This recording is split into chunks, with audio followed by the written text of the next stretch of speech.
Hello everyone, I am Santosh KB, Assistant Professor of Economics. I am going to discuss the various types of inflation which is there in BA third semester economics. So we will discuss what are the types of inflation are there. So inflation can be classified under various category. ಹಣದುಬ್ಬರ ಅನ್ನುವಂಥ ಒಂದು ಪರಿಕಲ್ಪನೆಯನ್ನು ವಿವಿಧ ರೀತಿಯಲ್ಲಿ ನಾವು ವಿಭಾಗಿಸಬಹುದು. ಆ ಹಣದುಬ್ಬರದ ವಿಧಗಳನ್ನು ನಾವು ಗಮನಿಸೋದಾದರೆ types of inflation can be categorized on the basis of different heads. Number one is on the basis of speed. On the basis of speed, inflation can be classified as creeping inflation. So ಹಣದುಬ್ಬರವನ್ನು ಹಲವು ವಿಧವಾಗಿ ವಿಂಗಡಿಸಬಹುದು ಅಥವಾ ಹಲವು ವಿಧವಾಗಿ ನಾವು ಹಣದುಬ್ಬರದ ಪರಿಕಲ್ಪನೆಯನ್ನು ನಾವು ಅರ್ಥೈಸಬಹುದು. ಆ ಹಣದುಬ್ಬರದ ವೇಗದ ಆಧಾರದ ಮೇಲೆ, on the basis of speed, ಹಣದುಬ್ಬರದ ಏರಿಕೆ ಅಥವಾ ಬೆಲೆ ಏರಿಕೆಯ ದರದ ಆಧಾರದ ಮೇಲೆ ಹಣದುಬ್ಬರವನ್ನು ನಾವು ವಿಭಾಗಿಸಬಹುದು. ಸೊ ಹಣದುಬ್ಬರದ ಅಥವಾ ಬೆಲೆಯ ಏರಿಕೆಯ ವೇಗದ ಆಧಾರದ ಮೇಲೆ ನಾವು ಹಣದುಬ್ಬರವನ್ನು ಹಲವಾರು ರೀತಿಯಾಗಿ ವಿಭಾಗಿಸ್ತೀವಿ. ಅದರಲ್ಲಿ ಮೊದಲನೇದಾಗಿ ಕ್ರೀಪಿಂಗ್ ಇನ್ಫ್ಲೇಷನ್. ಇದನ್ನು ನಾವು ಕನ್ನಡದಲ್ಲಿ ತೆವಳುವ ಹಣದುಬ್ಬರ ಅಂತ ಕರಿತೀವಿ. ಹೆಸರೇ ಹೇಳುತ್ತೆ, ತೆವಳುವ ಹಣದುಬ್ಬರ, ಕ್ರೀಪಿಂಗ್ ಇನ್ಫ್ಲೇಷನ್. ಕ್ರೀಪಿಂಗ್ ಇನ್ಫ್ಲೇಷನ್ ಅಂತಂದರೆ the increase in the price level is very minimal level, or the minimal level of price rise is called as the creeping inflation. ಅಥವಾ ಆರ್ಥಿಕತೆಯಲ್ಲಿ ಬೆಲೆಗಳು ಅತ್ಯಂತ ಕನಿಷ್ಠ ದರದಲ್ಲಿ ಏರುತ್ತಿದ್ದರೆ ಅದಕ್ಕೆ ನಾವು ಕ್ರೀಪಿಂಗ್ ಇನ್ಫ್ಲೇಷನ್ ಅಂತೇಳಿ ಕರಿತೀವಿ. ಸೊ ಬೆಲೆ ಏರಿಕೆ ಅತ್ಯಂತ ಕಡಿಮೆ ಮಟ್ಟದಲ್ಲಿ ನಡೀತಾ ಇದ್ದರೆ ಅದಕ್ಕೆ ನಾವು ತೆವಳುವ ಹಣದುಬ್ಬರ. ಹೆಸರೇ ಹೇಳುವಾಗೆ ಬೆಲೆ ಏರಿಕೆ ತೆವಳುವ ರೀತಿಯಲ್ಲಿ, ಒಂದು ಮಗು ತೆವಳುವ ರೀತಿಯಲ್ಲಿ ಹಣದುಬ್ಬರ ಅಥವಾ ಬೆಲೆ ಏರಿಕೆ ಸಂಭವಿಸ್ತಾ ಇರುವಂಥ ಒಂದು ಸನ್ನಿವೇಶವನ್ನು ನಾವು ಕ್ರೀಪಿಂಗ್ ಇನ್ಫ್ಲೇಷನ್ ಅಂತೇಳಿ ಕರಿತೀವಿ. ಇಲ್ಲಿ ವಾರ್ಷಿಕವಾಗಿ 1% ಮಾತ್ರ ಬೆಲೆ ಏರಿಕೆ ಸಂಭವಿಸ್ತಾ ಇರ್ತದೆ. ಇಂತಹ ಒಂದು ಹಣದುಬ್ಬರವನ್ನು ತೆವಳುವ ಹಣದುಬ್ಬರ, ಅತ್ಯಂತ ಕಡಿಮೆ ಮಟ್ಟದ ಬೆಲೆ ಏರಿಕೆಯನ್ನು ನಾವು ತೆವಳುವ ಹಣದುಬ್ಬರ ಅಂತೇಳಿ ಕರಿತೀವಿ. ಸೊ ವೇಗದ ಆಧಾರದ ಮೇಲೆ ನಾವು ವಾಕಿಂಗ್ ಇನ್ಫ್ಲೇಷನ್ ಅಂತ ಕೂಡ ಒಂದು ವಿಭಾಗವನ್ನು ಮಾಡ್ತೀವಿ. ಸೊ ವಾಕಿಂಗ್ ಇನ್ಫ್ಲೇಷನ್ ಅಂತಂದರೆ ನಡೆಯುತ್ತಿರುವ ಹಣದುಬ್ಬರ ಅಂತ. ಓಕೆ, ಬೆಲೆ ಏರಿಕೆ ಸ್ವಲ್ಪ ಪ್ರಮಾಣದಲ್ಲಿ ಹೆಚ್ಚುತ್ತಿರುವಂತಹ ಸನ್ನಿವೇಶವನ್ನು ನಾವು ನಡೆಯುತ್ತಿರುವ ಹಣದುಬ್ಬರ ಅಂತ ಕರಿತೀವಿ. ಸೊ ಕ್ರೀಪಿಂಗ್ ಇನ್ಫ್ಲೇಷನಲ್ಲಿ ಅಥವಾ ತೆವಳುವ ಹಣದುಬ್ಬರದಲ್ಲಿ ಬೆಲೆ ಏರಿಕೆ ಅತ್ಯಂತ ಕನಿಷ್ಠ ಮಟ್ಟದಲ್ಲಿ ಇರ್ತದೆ. ಆದರೆ ವಾಕಿಂಗ್ ಇನ್ಫ್ಲೇಷನಲ್ಲಿ ಅಥವಾ ನಡೆಯುತ್ತಿರುವಂಥ ಹಣದುಬ್ಬರದಲ್ಲಿ ಬೆಲೆ ಏರಿಕೆ ಒಂದು ಪ್ರಮಾಣದ ವೇಗವನ್ನು ಪಡೆದುಕೊಳ್ಳುವುದಕ್ಕೆ ನಾವು ವಾಕಿಂಗ್ ಇನ್ಫ್ಲೇಷನ್ ಅಂತ ಕರಿತೀವಿ. ಬೆಲೆ ಏರಿಕೆ ಸ್ವಲ್ಪ ಮಟ್ಟಿನ ಏರಿಕೆಯನ್ನು ದಾಖಲಿಸೋದಕ್ಕೆ ನಾವು ನಡೆಯುತ್ತಿರುವ ಹಣದುಬ್ಬರ ಅಂತೇಳಿ ಕರಿತೀವಿ. ಈ ನಡೆಯುತ್ತಿರುವ ಹಣದುಬ್ಬರ ವಾರ್ಷಿಕವಾಗಿ 3%, 3-4% ಅಷ್ಟು ಹಣದುಬ್ಬರ ಸಂಭವಿಸ್ತಾ ಇದ್ದರೆ, ಅಥವಾ ವಾರ್ಷಿಕವಾಗಿ ಬೆಲೆಗಳು 3-4% ಅಷ್ಟು ಏರಿಕೆ ದಾಖಲಿಸ್ತಾ ಇದ್ದರೆ ಅದಕ್ಕೆ ನಾವು ನಡೆಯುತ್ತಿರುವ ಹಣದುಬ್ಬರ ಅಂತೇಳಿ ಕರಿತೀವಿ. Okay, if the price rise is 3-4% per annum is called as the walking inflation. And running inflation, ಇದಕ್ಕೆ ಓಡುತ್ತಿರುವ ಹಣದುಬ್ಬರ ಅಂತೇಳಿ ಕರಿತೀವಿ. If the price rise takes intensity or ಬೆಲೆಗಳು ಈ ಬೆಲೆಗಳ ಏರಿಕೆಯು ಸ್ವಲ್ಪ ಮಟ್ಟಿಗೆ ತೀವ್ರಗೊಳ್ಳುವಂತಹ ಸನ್ನಿವೇಶವನ್ನು ನಾವು ಓಡುತ್ತಿರುವ ಹಣದುಬ್ಬರ ಅಂತೇಳಿ ಕರಿತಾ ಇರ್ತೀವಿ. ಓಡುತ್ತಿರುವಂಥ ಹೆಸರೇ ಹೇಳುತ್ತೆ, ಬೆಲೆ ಏರಿಕೆ ಸ್ವಲ್ಪ ಪ್ರಮಾಣದ ಅಥವಾ ನಿಧಾನಗತಿಯ ಏರಿಕೆಯ ಹೊರತಾಗಿ ತೀವ್ರಗತಿಯಲ್ಲಿ ಏರಿಕೆ ಆರ್ಥಿಕತೆಯಲ್ಲಿ ಸಂಭವಿಸ್ತಾ ಇದ್ದರೆ, ಸರಕು ಸೇವೆಗಳ ಬೇರೆಗಳು ನಿರಂತರವಾಗಿ ಹೆಚ್ಚುತ್ತಾ ಹೋಗ್ತಾ ಇರುವಂಥ ಸನ್ನಿವೇಶವನ್ನು ನಾವು ಓಡುತ್ತಿರುವ ಹಣದುಬ್ಬರ ಅಂತ ಕರಿತೀವಿ. ಇಲ್ಲಿ ವಾರ್ಷಿಕವಾಗಿ 10%ಗಿಂತಲೂ ಹೆಚ್ಚು ದರದಲ್ಲಿ ಹಣದುಬ್ಬರ ಅಥವಾ ಬೆಲೆಗಳ ಏರಿಕೆ ದಾಖಲಿಸ್ತಾ ಇದ್ದರೆ ಅದಕ್ಕೆ ಓಡುತ್ತಿರುವ ಹಣದುಬ್ಬರ ಅಂತೇಳಿ ನಾವು ಕರಿತೀವಿ. And galloping or hyper inflation, this is one of high rate of inflation, or galloping or hyperinflation is a very serious sort of inflation. So ಇದು ನಾಗಾಲೋಟದ ಹಣದುಬ್ಬರ ಅಂತೇಳಿ ನಾವು ಇದನ್ನು ಕನ್ನಡದಲ್ಲಿ ಕರಿತೀವಿ. ಸೊ ಇಲ್ಲಿ ಬೆಲೆ ಏರಿಕೆಯು ಅತ್ಯಂತ ಅಗಾಧ ದರದಲ್ಲಿ ಅಥವಾ ತೀವ್ರತರವಾದ ಗಂಭೀರವಾದ ದರದಲ್ಲಿ ಏರಿಕೆ ಆಗುತ್ತಿದ್ದರೆ ಅದಕ್ಕೆ ನಾವು ಹೈಪರ್ ಇನ್ಫ್ಲೇಷನ್ ಅಥವಾ ಗ್ಯಾಲಪಿಂಗ್ ಇನ್ಫ್ಲೇಷನ್, ನೆಗೆಯುತ್ತಿರುವ ಹಣದುಬ್ಬರ ಅಥವಾ ನಾಗಾಲೋಟದ ಹಣದುಬ್ಬರ, ಸರ್ಕಾರದ ಕ್ರಮಗಳಿಗೆ ನಿಲುಕದ ಹಣದುಬ್ಬರ ಅಥವಾ ಸರ್ಕಾರದಿಂದ ನಿಯಂತ್ರಿಸಲಾಗದ ಹಣದುಬ್ಬರ ಅಂತೇಳಿ ನಾವು ಇದನ್ನು ಕರಿತೀವಿ. ಸೊ ಇಲ್ಲಿ ವಾರ್ಷಿಕವಾಗಿ 100% ಬೆಲೆಗಳು ಹೆಚ್ಚುತ್ತಾ ಇರುವಂಥ ಸನ್ನಿವೇಶವನ್ನು ನಾವು ಗ್ಯಾಲಪಿಂಗ್ ಇನ್ಫ್ಲೇಷನ್ ಅಂತೇಳಿ ಕರಿತೀವಿ. ಸೊ ಇಲ್ಲಿ ನಾವು ಹಣದುಬ್ಬರದ ವಿಧಗಳ ಬಗ್ಗೆ ಮಾತಾಡ್ತಾ ಇದ್ದೀವಿ. ಹಣದುಬ್ಬರದ ವಿಧವನ್ನು ಹಲವಾರು ರೀತಿಯಾಗಿ ಮಾಡಬಹುದು. ಅದರಲ್ಲಿ ಹಣದುಬ್ಬರದ ವಿಧವನ್ನು ಬೆಲೆ ಏರಿಕೆಯ ವೇಗದ ಆಧಾರದ ಮೇಲೆ ಅಥವಾ ಹಣದುಬ್ಬರದ ದರದ ಆಧಾರದ ಮೇಲೆ ನಾವು ಈಗ ವಿಭಾಗಿಸೋದಾದರೆ ಅದನ್ನು ತೆವಳುತ್ತಿರುವ ಹಣದುಬ್ಬರ, ನಡೆಯುತ್ತಿರುವ ಹಣದುಬ್ಬರ, ಓಡುತ್ತಿರುವ ಹಣದುಬ್ಬರ ಮತ್ತು ನಾಗಾಲೋಟದ ಹಣದುಬ್ಬರ ಅಂತೇಳಿ ನಾವು ದಾಖಲಿಸಬಹುದು.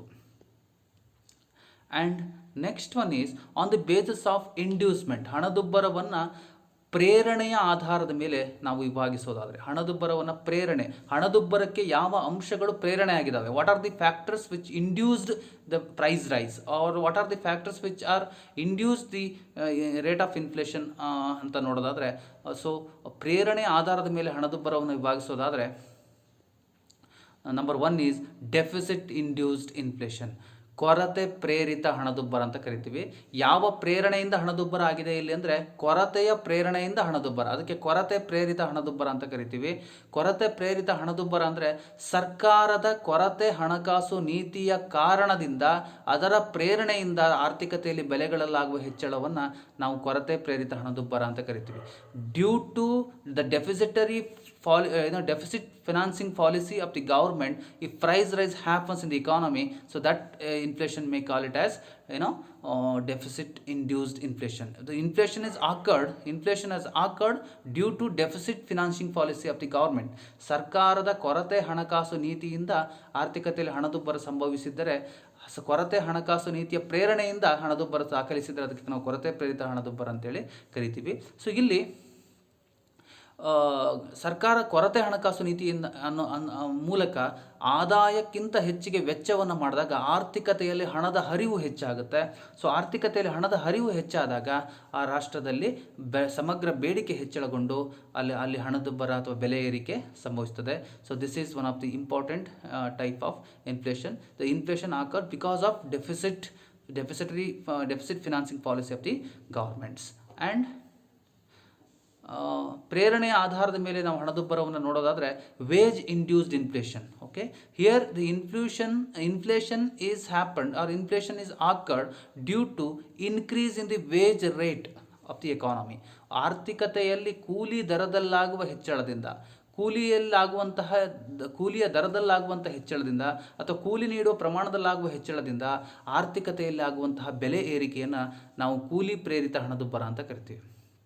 ಕಾರ್ಮಿಕ ಸಂಘಗಳು, ಕಾರ್ಮಿಕ ಸಂಘಟನೆಗಳು ಅವರ ಕೂಲಿಯನ್ನು ಹೆಚ್ಚಿಸುವಂತೆ ಮಾಲೀಕರ ಮತ್ತು ಸರ್ಕಾರದ ಮೇಲೆ ಒತ್ತಡವನ್ನು ನಿರಂತರವಾಗಿ ತಂದು ಅವರ ಕೂಲಿಯ ದರವನ್ನು ಹೆಚ್ಚಿಸಿದಾಗ ಅಥವಾ ಅವರಿಗೆ ನೀಡುವ ವೇತನವನ್ನು ಹೆಚ್ಚಳ ಮಾಡಿದಾಗ ಆರ್ಥಿಕತೆಯಲ್ಲಿ ಹಣದ ಹರಿವು ಏನಾಗುತ್ತೆ, ಹೆಚ್ಚಾಗ್ತದೆ. ಆ ಹಣದ ಹರಿವು ಹೆಚ್ಚಾದಾಗ ಆರ್ಥಿಕತೆಯಲ್ಲಿ ಸರಕು ಮತ್ತು ಸೇವೆಗಳಿಗೆ ಬೇಡಿಕೆ ಹೆಚ್ಚಾಗುತ್ತೆ. ಸೊ ಸಮಗ್ರ ಬೇಡಿಕೆ ಹೆಚ್ಚಳಗೊಳ್ಳೋದ್ರಿಂದ ಆರ್ಥಿಕತೆಯಲ್ಲಿ ಬೆಲೆ ಏರಿಕೆ ದಾಖಲಾಗ್ತದೆ. ಸೊ ಕಾರ್ಮಿಕರಿಗೆ ನೀಡುವಂಥ ಹಣರೂಪಿ ಕೂಲಿಯಲ್ಲಾಗುವಂಥ ಹೆಚ್ಚಳದಿಂದ ಉಂಟಾಗುವಂಥ ಹಣದುಬ್ಬರವನ್ನು ಕೂಲಿ ಪ್ರೇರಿತ ಹಣದುಬ್ಬರ ಅಂಥೇಳಿ ಕರಿತೀವಿ. And profit induced inflation. ಇವಾಗ inflation occurred in the economy due to increase in the profit level of the entrepreneurs. Okay, so ಆರ್ಥಿಕತೆಯಲ್ಲಿ ಉದ್ಯಮಿಗಳ ಲಾಭದ ಪ್ರಮಾಣದಲ್ಲಾಗುವ ಹೆಚ್ಚಳದಿಂದ ಉಂಟಾಗುವಂತಹ ಹಣದುಬ್ಬರಕ್ಕೆ ನಾವು ಪ್ರಾಫಿಟ್ ಇಂಡ್ಯೂಸ್ಡ್ ಇನ್ಫ್ಲೇಷನ್ ಅಂತ ಕರಿತೀವಿ. ಒಂದು ಆರ್ಥಿಕತೆಯಲ್ಲಿ ಉದ್ಯಮಿಗಳ ಅಥವಾ ಉತ್ಪಾದಕರ ಲಾಭದಲ್ಲಾಗುವ ಹೆಚ್ಚಳದಿಂದ ಆರ್ಥಿಕತೆಯಲ್ಲಾಗುವಂತಹ ಬೆಲೆ ಏರಿಕೆಗೆ ನಾವು ಪ್ರಾಫಿಟ್ ಇಂಡ್ಯೂಸ್ಡ್ ಇನ್ಫ್ಲೇಷನ್ ಅಂತ ಕರಿತೀವಿ. ಲಾಭ ಪ್ರೇರಿತ ಹಣದುಬ್ಬರ ಅಂತೇಳಿ ಕರಿತೀವಿ. And the next type of inflation we can classified on the basis of time. ಸಮಯದ ಆಧಾರದ ಮೇಲೆ ಕೂಡ ಹಣದುಬ್ಬರವನ್ನು ನಾವು ವ್ಯಾಖ್ಯಾನಿಸಬಹುದು. So number 1 is war time inflation. ನಾವು ಸಮಯದ ಆಧಾರದ ಮೇಲೆ ಅಥವಾ ಕಾಲಾವಧಿಯ ಆಧಾರದ ಮೇಲೆ ಹಣದುಬ್ಬರವನ್ನು ವಿಭಾಗಿಸೋದಾದರೆ ವಾರ್ ಟೈಮ್ ಇನ್ಫ್ಲೇಷನ್ ಯುದ್ಧ ಕಾಲದ ಹಣದುಬ್ಬರ ಅಂತ ಕರಿತೀವಿ. ಯುದ್ಧ ಕಾಲದ ಹಣದುಬ್ಬರ. ಸೊ ಯುದ್ಧ ಕಾಲದಲ್ಲಿ ಸರಕು ಮತ್ತು ಸೇವೆಗಳ ಬೆಲೆಗಳು ಹೆಚ್ಚುತ್ತಾ ಹೋಗುವುದಕ್ಕೆ ನಾವು ಯುದ್ಧ ಕಾಲದ ಹಣದುಬ್ಬರ ಅಂತ ಕರಿತೀವಿ. ಯಾಕೆ ಯುದ್ಧ ಕಾಲದಲ್ಲಿ ಹಣದುಬ್ಬರ ಸಂಭವಿಸ್ತದೆ ಅಂತಂದರೆ, so for war we need to allocate the all resources for the war purpose only. So ಯುದ್ಧ ಸಂಭವಿಸಿದ ಸಂದರ್ಭದಲ್ಲಿ ನಮ್ಮ ಎಲ್ಲ ಸಂಪನ್ಮೂಲಗಳನ್ನು ಯುದ್ಧವನ್ನು ಎದುರಿಸೋದಕ್ಕೆ ನಾವು ಕ್ರೋಢೀಕರಿಸಬೇಕಾಗ್ತದೆ. ಸೊ ಇದರಿಂದ ಆರ್ಥಿಕತೆಯಲ್ಲಿ ಬೆಲೆ ಏರಿಕೆ, ಯುದ್ಧದ ಕಾರಣದಿಂದಾಗಿ ಬೆಲೆ ಏರಿಕೆ ಸಂಭವಿಸಿದರೆ ಅದಕ್ಕೆ ಯುದ್ಧ ಕಾಲದ ಹಣದುಬ್ಬರ ಅಂಥೇಳಿ ಕರಿತೀವಿ. And next one is post war inflation, ಯುದ್ಧ ನಂತರದ ಹಣದುಬ್ಬರ. ಒಂದು ಆರ್ಥಿಕತೆಯಲ್ಲಿ ಯುದ್ಧ ಸಂಭವಿಸಿದ ನಂತರ ಅಥವಾ ಯುದ್ಧ ಘಟಿಸಿದ ನಂತರ ಆರ್ಥಿಕತೆಯಲ್ಲಿ ಬೆಲೆಗಳು ಏರುತ್ತಾ ಹೋದರೆ ಅದಕ್ಕೆ ನಾವು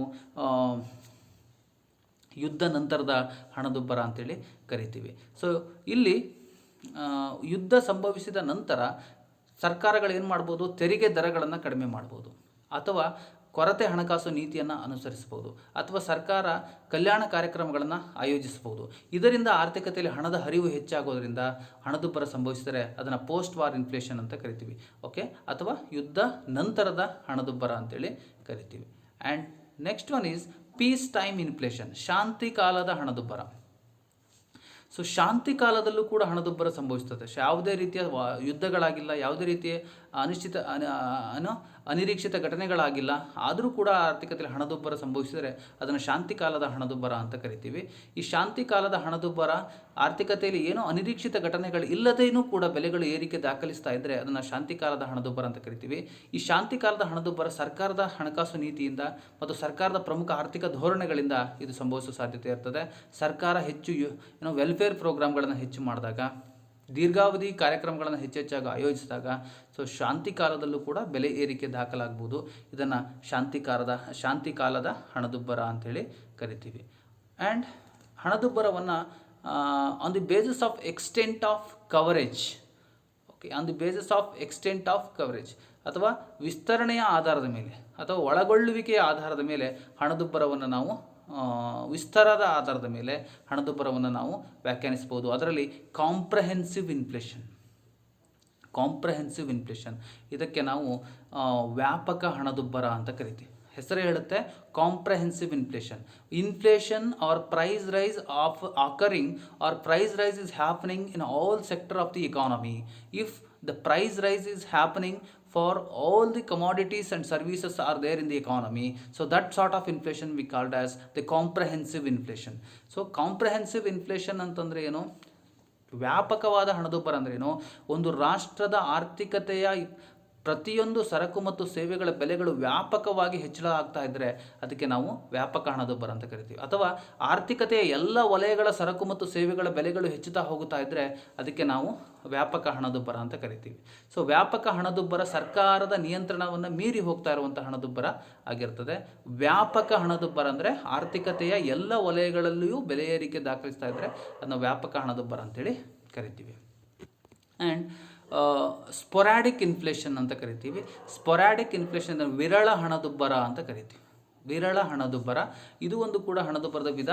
ಇದು ಒಂದು ವ್ಯಾಪಕ ಹಣದುಬ್ಬರದ ಏರಿಕೆ ವ್ಯಾಪಕತೆಯ ಆಧಾರದ ಮೇಲೆ ನಾವು ವಿಭಾಗಿಸೋದಾದರೆ ಸ್ಪೊರಾಡಿಕ್ ಇನ್ಫ್ಲೇಷನ್ ವ್ಯಾಪಕ ವಿರಳ ಹಣದುಬ್ಬರ. ಸ್ಪೊರಾಡಿಕ್ ಇನ್ಫ್ಲೇಷನ್ ವಿರಳ ಹಣದುಬ್ಬರ. ಸೊ ವಿರಳ ಹಣದುಬ್ಬರ ಅಂತಂದರೆ ಆರ್ಥಿಕತೆಯ ಎಲ್ಲ ವಲಯಗಳಲ್ಲೂ ಬೆಲೆ ಏರಿಕೆ ದಾಖಲಾಗದೆ ಕೆಲವು ವಲಯದಲ್ಲಿ ಬೆಲೆ ಏರಿಕೆ ದಾಖಲಾಗ್ತಾ ಇದ್ದರೆ ಅದಕ್ಕೆ ನಾವು ಸ್ಪೊರಾಡಿಕ್ ಇನ್ಫ್ಲೇಷನ್ ಅಥವಾ ವಿರಳ ಹಣದುಬ್ಬರ ಅಂತ ಕರಿತೀವಿ. ಆರ್ಥಿಕತೆಯ ಕೆಲವೇ ವಲಯದಲ್ಲಿ ಆಗುವ ಬೆಲೆ ಏರಿಕೆಯನ್ನು ನಾವು ವಿರಳ ಹಣದುಬ್ಬರ ಅಂತ ಕರಿತೀವಿ. ಫಾರ್ ಎಕ್ಸಾಂಪಲ್, ಕೃಷಿ ಕ್ಷೇತ್ರದಲ್ಲಿ ಅಥವಾ ಕೃಷಿ ಉತ್ಪನ್ನಗಳ ಬೆಲೆಗಳಲ್ಲಾಗುವ ಹೆಚ್ಚಳದಿಂದ ಉದ್ಭವವಾಗುವಂತಹ ಬೆಲೆ ಏರಿಕೆಯನ್ನು ನಾವು ಸ್ಪೊರಾಡಿಕ್ ಇನ್ಫ್ಲೇಷನ್ ಅಂತ ಕರಿತೀವಿ. ಕೃಷಿ ನೈಸರ್ಗಿಕ ವಿಪತ್ತಿನಿಂದ, ಪ್ರವಾಹದಿಂದ ಅಥವಾ ಬರಗಾಲದಿಂದ ಕೃಷಿ ಉತ್ಪಾದನೆ ಕಡಿಮೆಗೊಂಡು ಕೃಷಿ ಸರಕುಗಳ ಅಥವಾ ಕೃಷಿ ಉತ್ಪನ್ನಗಳ ಬೆಲೆಗಳು ಹೆಚ್ಚುತ್ತಾ ಹೋದರೆ ಅದಕ್ಕೆ ನಾವು ಸ್ಪೊರಾಡಿಕ್ ಇನ್ಫ್ಲೇಷನ್ ಅಂತ ಕರಿತೀವಿ. ಅದೇ ರೀತಿ ಕೃಷಿ, ಕೈಗಾರಿಕೆ ಮತ್ತು ಸೇವಾ ವಲಯ, ಆರ್ಥಿಕತೆ ಎಲ್ಲ ವಲಯಗಳ ಸರಕು ಮತ್ತು ಸೇವೆಗಳ ಬೆಲೆಗಳು ಹೆಚ್ಚಾಗ್ತಾ ಹೋದರೆ ಅದಕ್ಕೆ ನಾವು ಕಾಂಪ್ರಹೆನ್ಸಿವ್ ಇನ್ಫ್ಲೇಷನ್ ಅಥವಾ ವ್ಯಾಪಕ ಹಣದುಬ್ಬರ ಅಂತೇಳಿ ಕರಿತೀವಿ. And next one is on the basis of control. ನಿಯಂತ್ರಣದ ಆಧಾರದ ಮೇಲೆ ಕೂಡ ಹಣದುಬ್ಬರವನ್ನು ನಾವು ವಿಭಾಗಿಸ್ಬೋದು. ನಿಯಂತ್ರಣವನ್ನು ಮಾಡ್ಬೋದಾ, ಮಾಡೋಕ್ಕಾಗಲ್ವಾ ಅಂತೇಳಿ. ಸೊ ಓಪನ್ ಇನ್ಫ್ಲೇಷನ್, ತೆರೆದ ಹಣದುಬ್ಬರ ಅಂತ ಕರಿತೀವಿ. ತೆರೆದ ಹಣದುಬ್ಬರ ಅಂತಂದರೆ ಏನು ಅಂದರೆ ಸರ್ಕಾರದ ಹತೋಟಿಗೆ ನಿಲುಕದ, ಸರ್ಕಾರದ ನಿಯಂತ್ರಣಕ್ಕೆ ಒಳಗಾಗದ ಹಣದುಬ್ಬರವನ್ನು ನಾವು ಓಪನ್ ಇನ್ಫ್ಲೇಷನ್ ಅಂತ ಕರಿತೀವಿ. Open inflation is the inflation which is not able to control by the government through various policies. Okay, ಸರ್ಕಾರದ ಹತೋಟಿಯನ್ನು ಮೀರಿದಂಥ ಹಣದುಬ್ಬರವನ್ನು ನಾವು ತೆರೆದ ಹಣದುಬ್ಬರ ಅಥವಾ ನಿಯಂತ್ರಣಕ್ಕೊಳಗಾಗದ ಹಣದುಬ್ಬರವನ್ನು ತೆರೆದ ಹಣದುಬ್ಬರ ಅಂತೇಳಿ ಕರಿತೀವಿ. And on the basis of control ನೋಡೋದಾದರೆ, ನಿಯಂತ್ರಣದ ಆಧಾರದ ಮೇಲೆ ಹಣದುಬ್ಬರವನ್ನು ನಾವು ನೋಡೋದಾದರೆ ಸಪ್ರೆಸ್ಡ್ ಇನ್ಫ್ಲೇಷನ್, ಹತ್ತಿಕ್ಕಿದ ಹಣದುಬ್ಬರ ಅಂತ ಕರೀತೀವಿ. ಸಪ್ರೆಸ್ಡ್ ಇನ್ಫ್ಲೇಷನ್ ಅಥವಾ ಹತ್ತಿಕ್ಕಿದ ಹಣದುಬ್ಬರ ಅಂತ. Suppressed inflation is the sort of inflation which is referred to, so inflation or the price rise is suppressed from the government policies or various government programmes. So ಸರ್ಕಾರದ ನೀತಿಗಳ ಮೂಲಕ, ಸರ್ಕಾರದ ಕ್ರಮದ ಮೂಲಕ ಬೆಲೆ ಏರಿಕೆಯನ್ನು ನಿಯಂತ್ರಿಸಬಹುದಾಗಿದ್ದರೆ ಅಂತಹ ಹಣದುಬ್ಬರವನ್ನು ನಾವು ಸಪ್ರೆಸ್ಡ್ ಇನ್ಫ್ಲೇಷನ್ ಅಥವಾ ಹತ್ತಿಕ್ಕಿದ ಹಣದುಬ್ಬರ, ಸರ್ಕಾರ ಬೆಲೆ ಏರಿಕೆಯನ್ನು ನಿಯಂತ್ರಿಸಲು ಸಾಮರ್ಥ್ಯವನ್ನು ಹೊಂದಿದಂಥ ಹಣದುಬ್ಬರವನ್ನು ನಾವು ಸಪ್ರೆಸ್ಡ್ ಇನ್ಫ್ಲೇಷನ್ ಅಥವಾ ಹತ್ತಿಕ್ಕಬಹುದಾದ ಹಣದುಬ್ಬರ ಅಂತೇಳಿ ಕರಿತೀವಿ. And on the basis of cause, ಹಣದುಬ್ಬರ ಯಾಕೆ ಸಂಭವಿಸುತ್ತದೆ ಅಥವಾ ಹಣದುಬ್ಬರ ಸಂಭವಿಸಲು ಕಾರಣ ಏನು ಅನ್ನುವ ಅಂಶದ ಆಧಾರದ ಮೇಲೆ ನಾವು ಹಣದುಬ್ಬರವನ್ನು ಭಾಗಿಸೋದಾದರೆ, on the basis of cause. Cost push inflation, cost push inflation ವೆಚ್ಚ ತಳ್ಳಿದ ಹಣದುಬ್ಬರ. ಓಕೆ, ವೆಚ್ಚ ತಳ್ಳಿದ ಹಣದುಬ್ಬರ. Okay, cost push inflation. Inflation occurred due to increase in the cost of production is cost push inflation. Cost push inflation means inflation is occurred due to increase in the cost of production. ಒಂದು ಆರ್ಥಿಕತೆಯಲ್ಲಿ ಉತ್ಪಾದನಾ ವೆಚ್ಚದಲ್ಲಾಗುವ ಹೆಚ್ಚಳದಿಂದ ಆರ್ಥಿಕತೆಯಲ್ಲಿ ಬೆಲೆಗಳು ಹೆಚ್ಚಳವಾಗುತ್ತಿದ್ದರೆ ಅದಕ್ಕೆ ನಾವು cost push inflation ಅಂತ ಕರಿತೀವಿ. ಸೊ ಇದನ್ನು ನಾವು ಈ ರೇಖಾಚಿತ್ರದಲ್ಲಿ ನೋಡ್ಬೋದು. OY ಅಕ್ಷ ನಮಗೆ ಬೆಲೆ ಮಟ್ಟವನ್ನು ತಿಳಿಸ್ತದೆ, OX ಅಕ್ಷ ನಮಗೆ ಉತ್ಪಾದನಾ ಮಟ್ಟವನ್ನು ಸೂಚಿಸ್ತದೆ. AD ಇದು ಸಮಗ್ರ ಬೇಡಿಕೆ ರೇಖೆಯಾಗಿದೆ, ಇದು ಸಮಗ್ರ ಪೂರೈಕೆ ರೇಖೆಯಾಗಿದೆ. ಸೊ ಇಲ್ಲಿ ಆರ್ಥಿಕತೆಯಲ್ಲಿ ಸಮಗ್ರ ಬೇಡಿಕೆ ಮತ್ತು ಸಮಗ್ರ ಪೂರೈಕೆ ಆರ್ಥಿಕತೆಯಲ್ಲಿ ಒಂದಕ್ಕೊಂದು ಸಮ ಇದ್ದಾಗ ಬೆಲೆಯ ಸ್ಥಿರತೆಯನ್ನು ಹೊಂದಿರುತ್ತದೆ. ಆದರೆ ಆರ್ಥಿಕತೆಯಲ್ಲಿ ಬೆಲೆಗಳ ಹೆಚ್ಚಳ ವಸ್ತುಗಳ ಉತ್ಪಾದನಾ ವೆಚ್ಚದಲ್ಲಾಗುವ ಹೆಚ್ಚಳದಿಂದ, ಆರ್ಥಿಕತೆಯಲ್ಲಿ ವಸ್ತುಗಳ ಉತ್ಪಾದನೆಯಲ್ಲಾಗುವ ಹೆಚ್ಚಳದಿಂದ ಏನಾಗುತ್ತೆ, ಒಟ್ಟಾರೆ ಉತ್ಪಾದನೆ ಕಡಿಮೆಯಾಗಲಿಕ್ಕೆ ಪ್ರಾರಂಭವಾಗುತ್ತದೆ. OY1ನಿಂದ OY2ಗೆ ಉತ್ಪಾದನೆ ಕಡಿಮೆ ಆಗ್ತದೆ. ಸೊ ಉತ್ಪಾದನೆ ಕಡಿಮೆ ಆಗುತ್ತೆ, ಆ ಕಾರಣದಿಂದ ಸರಕು ಮತ್ತು ಸೇವೆಗಳ ಬೆಲೆಗಳೇನಾಗ್ತವೆ, ಹೆಚ್ಚಾಗ್ತವೆ. ಸೊ ಇಲ್ಲಿ ಸಮಗ್ರ ಬೇಡಿಕೆ ಮತ್ತು ಸಮಗ್ರ ಪೂರೈಕೆಗಳು ಒಂದಕ್ಕೊಂದು ಸಮತೋಲನವನ್ನು ಸಾಧಿಸೋದಿಲ್ಲ. ಇಲ್ಲಿ ಸಮಗ್ರ ಬೇಡಿಕೆ ಹೆಚ್ಚಳ ಆಗ್ತದೆ ಮತ್ತು ಸಮಗ್ರ ಪೂರೈಕೆ ಕಡಿಮೆ ಆಗ್ತದೆ. ಸೊ ಪೂರೈಕೆ ಕಡಿಮೆ ಆಗಿ ಬೇಡಿಕೆ ಹೆಚ್ಚಾಗೋದ್ರಿಂದ ಇಲ್ಲಿ ಹಣದುಬ್ಬರ ಸಂಭವಿಸ್ತದೆ. ಇಲ್ಲಿ ಕಾಸ್ಟ್ ಪುಷ್ ಇನ್ಫ್ಲೇಷನ್ ಅಂತಂದರೆ ವೆಚ್ಚ ತಳ್ಳಿದ ಹಣದುಬ್ಬರ ಅಂತಂದರೆ ಉತ್ಪಾದನಾ ವೆಚ್ಚದಲ್ಲಾಗುವ ಹೆಚ್ಚಳದಿಂದ ಉಂಟಾಗುವಂಥ ಹಣದುಬ್ಬರವನ್ನು ವೆಚ್ಚ ತಳ್ಳಿದ ಹಣದುಬ್ಬರ ಅಂತ ಕರಿತೀವಿ. ಸೊ ಉತ್ಪಾದನಾ ವೆಚ್ಚ ಹೆಚ್ಚಾಗುವುದರಿಂದ ಇಲ್ಲಿ ಸಮಗ್ರ ಉತ್ಪಾದನೆ ಅಥವಾ ಒಟ್ಟಾರೆ ಉತ್ಪಾದನೆ ಏನಾಗುತ್ತೆ, ಕಡಿಮೆ ಆಗುತ್ತೆ. ಸರಕು ಸೇವೆಗಳ ಉತ್ಪಾದನೆ ಕಡಿಮೆ ಆಗ್ತದೆ ಮತ್ತು ಸಮಗ್ರ ಬೇಡಿಕೆ, ಆ ಸೀಮಿತ ಸರಕು ಸೇವೆಗಳಿಗೆ ಬೇಡಿಕೆ ಹೆಚ್ಚಾಗ್ತದೆ. ಇದರಿಂದ ಆರ್ಥಿಕತೆಯಲ್ಲಿ ಬೆಲೆಗಳೇನಾಗ್ತವೆ, ಹೆಚ್ಚಾಗ್ತವೆ ಅಂತ. And next one is on the basis of cause ನೋಡೋದಾದರೆ, number 1 is cost push inflation and number 2 is demand pull inflation. So demand pull inflation ಅಂತಂದರೆ ಬೇಡಿಕೆ ಸೆಳೆತದ ಹಣದುಬ್ಬರ. ಸೊ ಆರ್ಥಿಕತೆಯಲ್ಲಿ ಸಮಗ್ರ ಬೇಡಿಕೆಯಲ್ಲಾಗುವ ಹೆಚ್ಚಳದಿಂದ ಹಣದುಬ್ಬರ ಸಂಭವಿಸ್ತಾ ಇದ್ದರೆ ಅದನ್ನ ಸಮಗ್ರ ಡಿಮಾಂಡ್ ಪುಲ್ ಇನ್ಫ್ಲೇಷನ್ ಅಥವಾ ಬೇಡಿಕೆ ಸೆಳೆತದ ಹಣದುಬ್ಬರ. ಆರ್ಥಿಕತೆಯಲ್ಲಿ ಸಮಗ್ರ ಬೇಡಿಕೆ, ಅಗ್ರಿಗೇಟ್ ಡಿಮಾಂಡ್ ಕರ್ವ್, ಅಗ್ರಿಗೇಟ್ ಡಿಮಾಂಡಲ್ಲಿ ಹೆಚ್ಚಳ ಉಂಟಾದಾಗ, AD1ನಿಂದ AD2ಗೆ ಸಮಗ್ರ ಬೇಡಿಕೆ ಹೆಚ್ಚಳ ಆದಾಗ, ಆರ್ಥಿಕತೆಯಲ್ಲಿ ಸಮಗ್ರ ಬೇಡಿಕೆ ಹೆಚ್ಚಳ ಆದಾಗ, ಸಮಗ್ರ ಪೂರೈಕೆಯಲ್ಲಿ ಯಾವುದೇ ರೀತಿಯ ಬದಲಾವಣೆಗಳಾಗದೆ ಕೇವಲ ಸಮಗ್ರ ಬೇಡಿಕೆಯಲ್ಲಿ ಹೆಚ್ಚಳ ಆದಾಗ ಸರಕು ಸೇವೆಗಳಿಗೆ ಬೇಡಿಕೆ ಹೆಚ್ಚಾಗುತ್ತದೆ. ಸರಕು ಸೇವೆಗಳಿಗೆ ಬೇಡಿಕೆ ಹೆಚ್ಚಾಗೋದ್ರಿಂದ ಬೆಲೆಗಳು ಆರ್ಥಿಕತೆಯಲ್ಲಿ ಹೆಚ್ಚಳ ಆಗ್ತದೆ. ಸೊ ಬೇಡಿಕೆ ಸೆಳೆತದಿಂದ ಅಥವಾ ಬೇಡಿಕೆಯಲ್ಲಿನ ಹೆಚ್ಚಳದಿಂದ ಆರ್ಥಿಕತೆಯಲ್ಲಿ ಬೆಲೆಗಳಲ್ಲಾಗುವ ಹೆಚ್ಚಳವನ್ನು ನಾವು ಡಿಮಾಂಡ್ ಪುಲ್ ಇನ್ಫ್ಲೇಷನ್ ಅಂತೇಳಿ ಕರಿತೀವಿ. ಸೊ ಇದು ಹಣದುಬ್ಬರವನ್ನು ನಾವು ಸಂಭವಿಸಬಹುದಾದ ಕಾರಣ, ಒಂದು ವೆಚ್ಚದಲ್ಲಾಗುವ ಹೆಚ್ಚಳದಿಂದ ಆರ್ಥಿಕತೆಯಲ್ಲಿ ಸರಕು ಸೇವೆಗಳ ಉತ್ಪಾದನೆ ಕಡಿಮೆಗೊಂಡು ಬೆಲೆಗಳು ಹೆಚ್ಚಾಗ್ತಾ ಹೋಗೋದಕ್ಕೆ ನಾವು ವೆಚ್ಚ ತಳ್ಳಿದ ಹಣದುಬ್ಬರ ಅಂತ ಕರಿತೀವಿ. ಡಿಮಾಂಡ್ ಫುಲ್ ಇನ್ಫ್ಲೇಷನ್ ಅಥವಾ ಬೇಡಿಕೆ ಸೆಳೆತದ ಹಣದುಬ್ಬರ ಅಂದರೆ ಆರ್ಥಿಕತೆಯಲ್ಲಿ ಸಮಗ್ರ ಬೇಡಿಕೆ ಹೆಚ್ಚಳಗೊಂಡು ಆರ್ಥಿಕತೆಯಲ್ಲಿ ಹಣದ ಹರಿವು ಹೆಚ್ಚಾಗಿ ಜನರ ಕೊಳ್ಳುವ ಶಕ್ತಿ ಹೆಚ್ಚಾಗೋದ್ರಿಂದ ಸಮಗ್ರ ಬೇಡಿಕೆ ಹೆಚ್ಚಳಗೊಂಡು ಸಮಗ್ರ ಬೇಡಿಕೆ ಹೆಚ್ಚಳದಿಂದಾಗಿ ಆರ್ಥಿಕತೆಯಲ್ಲಿ ಬೆಲೆ ಏರಿಕೆ ಸಂಭವಿಸ್ತಾ ಇದ್ದರೆ ಅದಕ್ಕೆ ನಾವು ಡಿಮಾಂಡ್ ಫುಲ್ ಇನ್ಫ್ಲೇಷನ್ ಅಂತೇಳಿ ಕರಿತೀವಿ. ಸೊ ಹೀಗೆ ಹಣದುಬ್ಬರವನ್ನು ಬೇರೆ ಬೇರೆ ಆಧಾರದ ಮೇಲೆ ಹಣದುಬ್ಬರವನ್ನು ವಿಭಾಗಿಸಬಹುದು. Thank you one and all.